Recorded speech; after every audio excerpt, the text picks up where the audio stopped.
नमस्कार दोस्तों, मैं हूं अतुल जैन, आपके फाइनेंशियल फ्रीडम की यात्रा में आपका दोस्त। और आज मैं आपके सामने एक बहुत ही इंटरेस्टिंग टॉपिक पे बात करने वाला हूं, क्योंकि ये पीएसयू शेयर्स में क्या चल रहा है इसको लेकर काफ़ी दुनिया, काफ़ी देश परेशान है।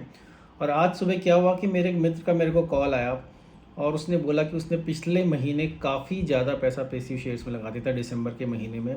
और उसका पोर्टफोलियो एक समय 20% अप था, लेकिन अभी 15% करीब डाउन है। तो मान लीजिए कि उसने 1 लाख रुपया लगाया था, तो कुछ दिन पहले उसका पोर्टफोलियो 1,20,000 था, लेकिन अब वो हो गया है केवल 85,000 रुपये। तो काफ़ी बड़ा लॉस था उसको। तो उस वो समझना चाह रहा था कि पीएसयू शेयर्स में चल क्या रहा है।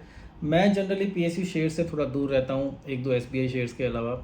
तो लेकिन फिर भी, क्योंकि पिछले स्टॉक मार्केट में पिछले कुछ दिनों से पीएसयू शेयर्स को लेके काफ़ी ज़्यादा रोमांस बना हुआ है और बहुत पैसा पीएसयू शेयर्स ने लोगों का बनाया है, तो कहीं ना कहीं वो नज़र में रहते हैं। तो मैं इस वीडियो में आपके साथ शेयर करना चाहता हूँ कि मेरा पीएसयू शेयर्स को लेके क्या व्यू है। और ये मेरा पर्सनल व्यू है, तो कुछ ना कुछ स्टडी के हिसाब से बना है। तो जस्ट समझाने की कोशिश, समझने की कोशिश कि पीएसयू शेयर्स में चल क्या रहा है, क्योंकि बहुत ज़्यादा पीएसयू शेयर्स में नॉइस है। तो होता क्या है दोस्तों, पीएसयू शेयर्स हिस्टोरिकली काफ़ी अंडर वैल्यूड रहते हैं, मतलब उनको उतनी वैल्यू नहीं मिलती जितनी उनको मिलनी चाहिए। और अगर कोई चीज़ हिस्टोरिकली शेयर बाज़ार में हो रही है, तो उसका मतलब ये है कि उसके पीछे कोई रीज़न है, कि ऐसा नहीं है कि हमें पसंद नहीं है इसलिए हम वैल्यू नहीं दे रहे। तो कोई ना कोई टेक्निकल रीज़न ऐसा है उनकी ग्रोथ को लेकर, या उनके बिज़नेस को लेकर, या उनके बिज़नेस की नेचर को लेकर, जिसकी वजह से उनको इतनी वैल्यू नहीं मिलती। तो इस वीडियो में मैं बताना चाह रहा हूँ कि मेरा क्या ऑब्जर्वेशन उनको लेके। लेकिन हाँ, इतना पक्का है कि पिछले कुछ समय में पीएसयू शेयर्स क्यों बढ़े, कई सारे उनके रीज़न्स हैं। एक तो सरकार की तरफ से मेक इन इंडिया का काफ़ी बूस्ट मिला है, तो उससे काफ़ी सारे डिफेंस वगैरह में, या एनर्जी में, या बैंकिंग सिस्टम में काफ़ी ज़्यादा पीएसयू शेयर्स को फ़ायदा हुआ है। तो इन सब रीज़न से पिछले 2 साल में पीएसयू शेयर्स काफ़ी ऊपर चढ़े हैं और चढ़ते रहे हैं। लेकिन क्यों इन्वेस्टर कम्युनिटी जो है वो पीएसयू शेयर्स को इतना अच्छा नहीं मानती। अब मैं ये क्यों कह रहा हूँ इन्वेस्टर कम्युनिटी पीएसयू शेयर को अच्छा नहीं मानती, क्योंकि शेयर मार्केट में एक कहावत है कि स्मार्ट मनी है या डम मनी है। तो इन जनरल जो बड़े बड़े इन्वेस्टर्स हैं, F I eyes, D eyes, उनके पैसे को स्मार्ट मनी बोला जाता है। और एक तरह से जो नॉर्मल रिटेल इन्वेस्टर्स हैं उसको डम मनी, मतलब वो इतने स्मार्ट नहीं है, वो अपना समझदारी लगा के लगा रहे हैं शेयर्स में पैसा। लेकिन जो बड़े बड़े हार्वर्ड, स्टैनफर्ड, बड़ी बड़ी यूनिवर्सिटीज़ के पास आउट लोग जो पैसा मैनेज करते हैं लोगों को, वो स्मार्ट मनी है। इन जनरल आप देखो कि उनका पैसा इन शेयर्स में लगा हुआ नहीं होता। क्यों नहीं लगा हुआ होता, इनकी बात करते हैं। जनरली क्या क्या चैलेंजेस हैं। एक बात तो है कि पीएसयू शेयर्स बहुत बड़े बड़े होते हैं, जैसे बैंक्स हो गए, एसबीआई, एलआईसी, इतनी बड़ी बड़ी कंपनीज़ हैं। तो ये बोलते हैं जब हाथी इतना बड़ा है तो उसको हिलाना इतना आसान नहीं है, मतलब कि उन शेयर्स को मल्टीप्लाई करना थोड़ा मुश्किल होता है। दूसरा चैलेंज कई बार ये देखा गया है कि पीएसयू की जो कंपनीज़ होती हैं, कहीं ना कहीं उनमें यूनियंस होती हैं, वो सरकारी कंपनी होती है, तो सरकारी नौकरियां होती हैं उनमें। तो हमें पता ही है कि सरकारी नौकरी लोग क्यों पसंद करते हैं, क्योंकि कई बार उसमें आराम से ज़िंदगी कट जाती है आपकी। तो जो कंपनी सरकारी कंपनी की तरह चलती है, लोगों का ये मानना है कि उन कंपनीज़ में सर्विस की क्वालिटी इतनी अच्छी नहीं होती, लोग उनको ट्रस्ट इतना नहीं करते, क्योंकि अपना सीधा काम कराने के लिए भी वहाँ पे टेढ़ी उंगली से घी निकालना पड़ता है। और एक चीज़ जो बहुत बड़ा चैलेंज इन कंपनीज में आपको दिखेगा कि इन कंपनीज़ की बहुत ज़्यादा ओनरशिप सरकार की ही होती है। इवन दो ये पब्लिकली लिस्टेड कंपनी है, लेकिन जैसे UCO bank, Punjab and Sindh bank, HMT, ये कंपनीज ऐसी, इनमें 95% से ज़्यादा सरकार की होल्डिंग है। तो एक तरह से केवल 1%, 2%, 4%, 5% इतना ही इन कंपनी का जो शेयर है वो मार्केट में फ्लोटेड है। तो उससे दिक्कत क्या होती है कि कोई भी न्यूज़ आई अच्छी या बुरी, तो क्योंकि मार्केट में इन शेयर्स की सप्लाई कम है, तो वो सप्लाई कम होने से क्या होता है कि शेयर्स बहुत तेज़ी से बढ़ जाते हैं। तो कई शेयर्स तो पिछले कुछ समय में इसीलिए इतने बढ़ गए क्योंकि इधर से न्यूज़ आई, उधर से कुछ न्यूज़ आई, किसी बड़े आदमी ने कुछ बोल दिया, तो शेयर्स ऊपर चढ़ने लगे, लोगों का इंटरेस्ट जगा उसमें। और इंटरेस्ट जगने के बाद क्या हुआ कि सप्लाई कहीं थी नहीं उन शेयर्स की, तो क्योंकि कम शेयर्स हैं, 98% तो सरकार के पास ही, सरकार तो बेसिक में इंटरेस्टेड है नहीं उनको। तो एक तरह से सप्लाई कम थी तो डिमांड बढ़ी, और उसकी वजह से शेयर्स मल्टीप्लाई होने लगे। होता क्या है, इन जनरल प्रोमोटर्स मैक्सिमम 75% तक एक शेयर को होल्ड कर सकते हैं कुछ समय के बाद। लेकिन सरकारी कंपनीज़ के लिए कुछ अलग से कैटेगरीज, अलग से नियम है, क्योंकि सरकार का ही काम है। तो बीएसई ने कुछ अलग से नियम बनाए हैं जो सरकार के लिए वैलिड नहीं होते। और अगला चैलेंज क्या है कि इन कंपनीज़ को investor community high growth companies नहीं मानती। मतलब ये नहीं मानते कि ये शेयर्स बहुत तेज़ी से बढ़ेंगे। हाई ग्रोथ कंपनीज़ इनको क्यों नहीं मानती? क्योंकि मल्टीपल रीजंस है। एक रीज़न तो ये है कि इन कंपनीज़ को एक तरह से कंपल्शन है कि डिविडेंड ज़्यादा पे करना है। तो वैसे तो अच्छी बात है, लेकिन डिविडेंड अगर कंपनी ज़्यादा पे कर रही है तो इन्वेस्टर्स ये मानते हैं कि उसके पास धंधे में लगाने के लिए पैसा नहीं है, इसीलिए अपने प्रॉफिट्स को वो डिविडेंड में बांट रही है। इन कंपनीज़ को डिविडेंड क्यों बांटना होता है? क्योंकि सरकारी कंपनीज़ हैं, तो सरकार इनके डिविडेंड्स का पैसा सरकार को चलाने में भी काम लगाती है। इसीलिए ये कंपनीज जो इन जनरल आप देखोगे, जो कंपनीज हाई डिविडेंड पेइंग होती हैं, वो लोग ये मानते हैं कि वो कंपनीज ग्रोथ नहीं करती। तो या फिर उल्टा समझो तो ये मान लो कि जो कंपनीज ग्रोथ नहीं करती हैं लेकिन प्रॉफिट बना रही हैं, तो अपना पैसा लोगों में डिविडेंड की तरह बांटती हैं। लेकिन जो इन्वेस्टर लोग होते हैं वो चाहते हैं कि हमारा पैसा बढ़े तो सही, लेकिन डिविडेंड की तरह नहीं बढ़े, शेयर मल्टीप्लाई हो जाए। तो इन शेयर्स में इन जनरल मल्टीप्लाई होने का चांस कम रहता है। इन कंपनीज़ को सरकारी पॉलिसीज़ को भी अकोमोडेट करना पड़ता है। कुछ रिजर्वेशन हो गया, कुछ सरकार ने पॉलिसी इधर उधर कर दी, तो या फिर कोई कहीं लॉस मेकिंग एंटिटी है तो उसको अपने में मिलाना, ये सब चीज़ें बहुत ज़्यादा हो जाती हैं। वैसे अगला चैलेंज ये भी, सरकार भी ये चाहती है, जो करंट सरकार है वही चाहती है कि लॉन्ग टर्म में we have no business to be in business. मतलब कि सरकार को बिजनेस में आना नहीं है, सरकार को सरकार चलानी है। इसीलिए सरकार खुद इन कंपनीज़ को बेचना चाहती है। इसीलिए एलआईसी, रेलवेज थोड़ा बहुत उन्होंने डाइवर्सिफाई किया है।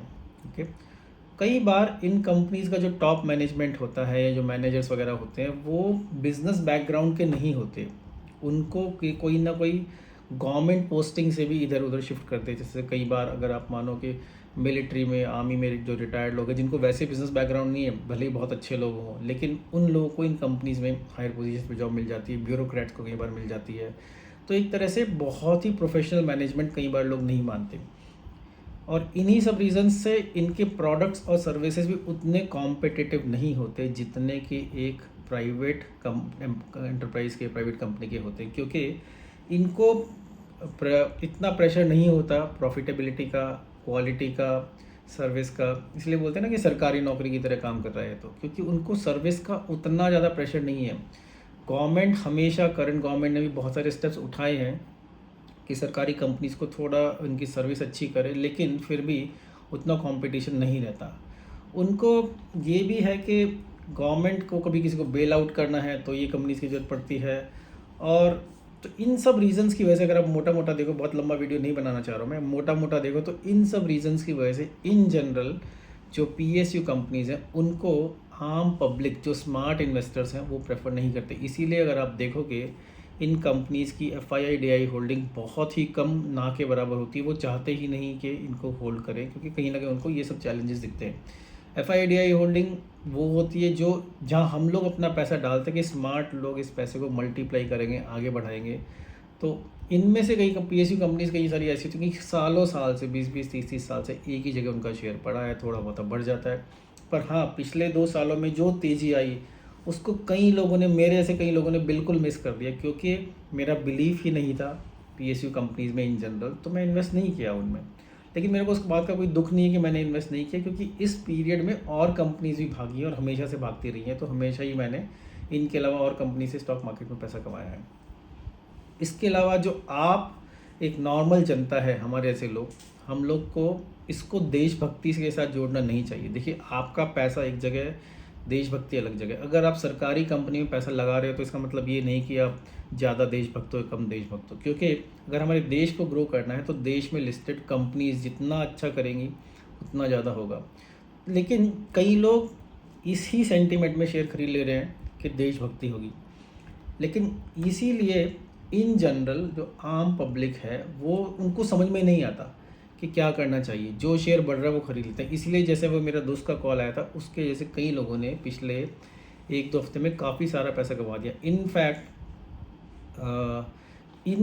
इन सब रीजंस की वजह से एक चीज़ और है कि इन सब कंपनीज़ को बहुत हाई वैल्यूएशन नहीं मिला। कंपनीज़ की वैल्यू बहुत ज़्यादा हो गई। इनमें से कई कंपनीज ऐसी हैं, सरकारी कंपनीज है, उनके पास जो ज़मीन है उस लैंड की वैल्यू इतनी ज़्यादा है कि शायद कंपनी की वैल्यू उतनी ना हो।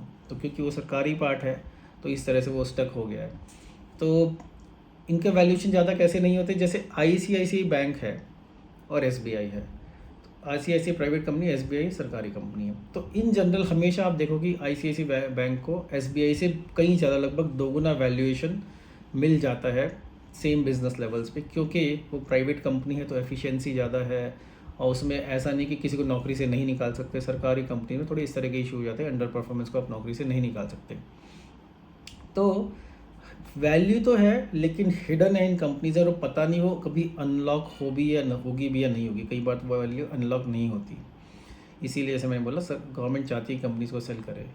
तो दोस्तों स्टॉक प्राइसेस पिछले 2 साल में बहुत ही तेज़ी से बढ़े, क्योंकि इन्वेस्टर लोगों का कॉन्फिडेंस बढ़ा। इन्वेस्टर कॉन्फिडेंस इसलिए भी बढ़ा क्योंकि इन जनरल कंपनीज अच्छा कर रही थी, मेक इन इंडिया का बूम था, और हमारे प्रधानमंत्री ने भी पार्लियामेंट में आके लास्ट ईयर एक बार बोला, पीएसयू कंपनीज़ के बारे में बोला कितना अच्छा परफॉर्म कर रही हैं और अगर आप चाहोगे तो और अच्छा परफॉर्म करेंगी। तो वही बात सुनने के बाद से कई कंपनीज़ 100% बढ़ गई हैं। देखिए अच्छी बात है, उन्होंने बोला क्योंकि उनका कॉन्फिडेंस है सरकार में, उनका कॉन्फिडेंस है इन कंपनीज में। पर क्या आपका और हमारा कॉन्फिडेंस भी है? उनके ये बोलने से मार्केट एक बार ऊपर चढ़ गई और वो चढ़ के टिक भी गई, यही बहुत अच्छी बात है।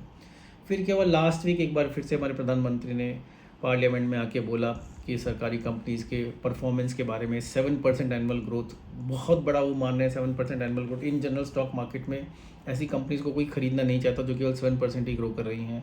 उन्होंने एलआईसी के बारे में बोला, तो एलआईसी के बारे में बोला कि वो नए लाइफ टाइम हाई पे है। उनके बोलने के बाद और 10% के करीब ऊपर चढ़ गया। लेकिन फिर जो परसों का दिन आया स्टॉक मार्केट में, वो बहुत ही ख़राब दिन था। मेरा ये मानना है दोस्तों, स्टॉक मार्केट एक ही सिमिलर र्यूमर को, देखिए न्यूज़ नहीं है, न्यूज़ मतलब कुछ काम हुआ है, राइट, कि इस कंपनी ने इस कंपनी को एक्वायर कर लिया, इसको इतना बड़ा बिजनेस मिला है। ये एक तरह का मॉरल बूस्टिंग है कि कंपनीज अच्छा करेंगी, बहुत अच्छा चलेगा। तो इससे कुछ प्रधानमंत्री के बोलने से कंपनीज तो अच्छी नहीं हो गई, जो जितनी अच्छी थी उतनी अच्छी है, जितनी खराब थी उतनी खराब है। तो इसको कहने से एक हद तक ही ये शेयर ऊपर जाएगा। और जैसे कोविड आया था ना, सेकेंड वेव ज़्यादा डेंजरस थी, लेकिन पहली वेव जितना मार्केट नहीं टूटी थी, लोग उतना पैनिक नहीं किए थे। इसी तरह से स्टॉक मार्केट सेम र्यूमर के ऊपर एक से ज़्यादा बार रिएक्ट नहीं करती है, तो हल्का फुल्का रिएक्ट करती है। और इस बार तो पता नहीं क्या हुआ, उसके बाद काफ़ी उल्टा रिएक्शन हो गया। तो अब अगर इन द सेंस पता नहीं उनकी स्पीच के बाद हुआ या क्या हुआ, लेकिन परसों का दिन, कल का दिन ऐसा था दोस्तों कि इन कंपनीज़ में लोगों ने 7 लाख करोड़ रुपये, 7 लाख करोड़ रुपए लोगों के डूब गए, क्योंकि इन सब शेयर्स लाइन से नीचे चले गए। तो ऐसा क्यों हो रहा है? एक तरह से ये आप मान सकते हैं कि वैल्यूएशन ओवर हाइप था और लोगों को लगा कि यार इन चीज़ों में उतना भी दम नहीं है, इन बातों में उतना भी दम नहीं है, और एक तरह से प्राइस डिस्कवरी हो रही है। लाइट चली गई लेकिन चलता रहेगा। एक तरह से प्राइस डिस्कवरी भी हो रही है, तो कोई बात नहीं। तो ऐसे में आपको क्या करना चाहिए as a investor? What should you do? तो देखिए एज ए इन्वेस्टर आपको हमेशा फंडामेंटल्स को देखकर और कंपनी की ग्रोथ को देखकर इन्वेस्ट करना चाहिए। मतलब मेरा ये मानना है कि जहाँ पे वैल्यूएशन कंपनी का अभी सस्ते वैल्यूएशन पे मिले, ग्रोथ पोटेंशियल अच्छा हो, उन कंपनीज़ में आप पैसा डाल सकते हैं। तो अभी भी बहुत सारी सरकारी कंपनीज ऐसी है दोस्तों जिनमें बहुत अच्छा वैल्यूएशन हमें मिल सकता है, जिनमें ग्रोथ बहुत हो सकती है आगे, लेकिन आपको अपनी रिसर्च करनी पड़ेगी, अपनी एनालिसिस करनी पड़ेगी। और देखिए एक मोमेंटम को राइड करना अलग बात है। जैसे पिछले 2 साल में कई लोगों ने बहुत पैसा बनाया सरकारी कंपनीज में, तो मोमेंटम को राइड कीजिए, कोई बुरी बात नहीं है उसमें, क्योंकि स्टॉक मार्केट इसी का नाम है। कई बार बेतुकी चीज़ें भी बहुत ज़्यादा चलती हैं, ये तो फिर भी ऐसी कंपनीज है जो प्रॉफिट्स बना रही है, जिनका बिजनेस अच्छा है। तो बिल्कुल आप घबराइए मत, अपना अच्छी एनालिसिस करके ऐसी कंपनीज में डालिए जिनमें वैल्यू है। वो सरकारी कंपनी है या प्राइवेट कंपनी है, इट डज़ नॉट मैटर। जैसे मैंने बोला, इन जनरल मार्केट सरकारी कंपनीज को कम वैल्यूएशन देती आई है, आजकल थोड़ा बढ़ा हुआ है, लेकिन मुझे लगता है कि कुछ समय में वो वापस वही नॉर्मल स्टेट में पहुंच जाएगा।